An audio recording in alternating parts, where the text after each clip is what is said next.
नमस्कार किसान साथियों, आप सभी का मेरे YouTube चैनल में हार्दिक स्वागत अभिनंदन है। सभी दर्शकों का बहुत बहुत स्वागत है। आज हम बात करेंगे किसान साथियों मूली के बारे में।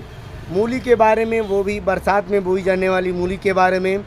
क्योंकि वह जो बरसात में मूली बोई जाती है, वैसे तो मूली का साग भी बनाकर खाया जाता है और साग के साथ साथ मूली का अचार बनाकर खाया जाता है, मूली का सलाद के रूप में उपयोग किया जाता है। इसी प्रकार से मूली का कई रूपों में प्रयोग किया जाता है, उपयोग किया जाता है और मूली बहुत फ़ायदेमंद चीज़ भी है। इसी के हिसाब से किसान साथियों मूली बहुत फ़ायदेमंद फसल भी है। कम से कम समय में आप अच्छे से अच्छा मुनाफा कमा सकते हैं यदि आप अच्छी वैरायटी को चयनित करके और यदि उसकी खेती करते हैं, मूली की खेती करते हैं। तो किसान साथियों आइए आज इसी के बारे में हम लोग जानेंगे कि यदि मूली की खेती करना है, वो भी बरसात के समय में, बरसात के मौसम में लगाना है, तो बरसात के मौसम में कई समस्याओं से मूली की खेती करने के लिए गुजरना भी पड़ता है।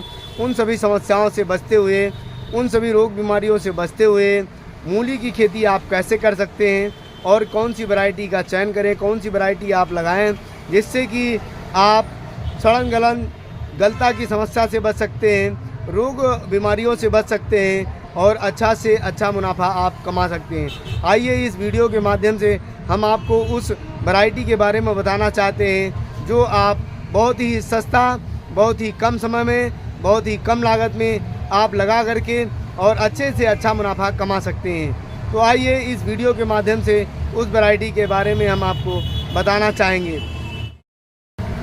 बरसात में किसान साथियों आप जो चिकने पत्ते की मूली आती है, जिसे सुबरा 32 के नाम से जानते हैं, पत्ता इसका चिकना होता है, मूली सफ़ेद लंबी होती है। तो एग्रो सीड की ये मूली है, सुबरा 32 जो एग्रो सीड की मूली है, इसका हम आपको पूरी कंपनी के बारे में बताना चाहेंगे। MSN agro seed private limited agro seed की सुबरा 32 के नाम से मूली आती है। इसको आप लगा सकते हैं किसान साथियों, जैसा इसका नाम है काम भी वैसा ही है, ठीक ठाक। मूलियाँ रोग प्रतिरोधक क्षमता बहुत ही अच्छी होती है, खाने में बहुत अच्छी होती है, स्वादिष्ट होती है, तीखी कम होती है, खाने में अच्छी होती है, स्वाद अच्छा होता है। इसकी जो पत्तियां होती हैं गहरी हरी होने के कारण बाज़ार में आपको इसका बाज़ार मूल्य भी अच्छा मिलता है। और इसकी जो मूली होती है, मूली भी एकदम दूध की तरह सफ़ेद होती है।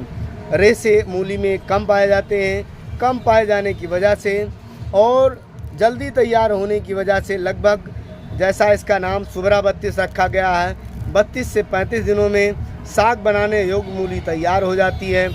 मूली की लंबाई लगभग 35 से 40 सेंटीमीटर लंबी, पत्ता एकदम गहरा हरा, रोग बीमारियों के प्रति बहुत ही सहनशील और अच्छी होती है।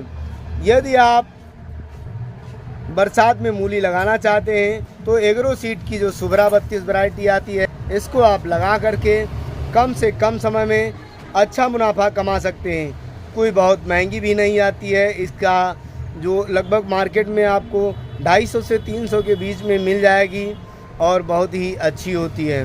मूली का साइज भी अच्छा है, कलर भी अच्छा है, रोग प्रतिरोधक क्षमता भी अच्छी है। रोग बीमारियों की जो लगने का बिल्कुल ना के बराबर चांस होता है। मूली में एक समस्या होती है गलता के प्रति ये बहुत ही सहनशील है और इसमें कीट पतंगों का प्रकोप भी बहुत कम होता है। तो यदि आप बरसात के मौसम में मूली लगाना चाहते हैं तो आप एग्रो सीड की सुबरा 32 मूली है, इसको लगा करके कम से कम समय में आप अधिक से अधिक लाभ ले सकते हैं। 32 से 35 दिनों में यह वैरायटी तैयार हो जाती है और ये मान के चलिए किसान साथियों कि इससे अच्छा बीज और इससे सस्ता बीज आपको मार्केट में मिल नहीं सकता है। तो आप मूली बरसात में बोना चाहते हैं, वो भी पालक के रूप में बेचना चाहते हैं, पालक अर्थात पालक पत्ता मूली जो है ये साग बनाकर खाई जाने वाली है। हालांकि सलाद बनाकर भी इस मूली का प्रयोग किया जाता है, उपयोग किया जाता है। लेकिन यदि बरसात में मूली बोना चाहते हैं तो एग्रो कंपनी की जो सुबरा 32 के नाम से आती है, इसकी बुआई कर सकते हैं किसान साथियों। इसका जो बीज दर है 4 से 5 किलो प्रति एकड़ के हिसाब से आप इसकी बुआई कर सकते हैं और बहुत ही कम समय में अर्थात 32 से 35 दिनों में तैयार होने वाली मूली बहुत ही कम समय में आप इसको लगा करके अच्छे से अच्छा मुनाफा कमा सकते हैं। यह जानकारी अच्छी लगी हो तो हमारे चैनल को सब्सक्राइब, वीडियो को लाइक और शेयर करना ना भूलें। धन्यवाद किसान साथियों।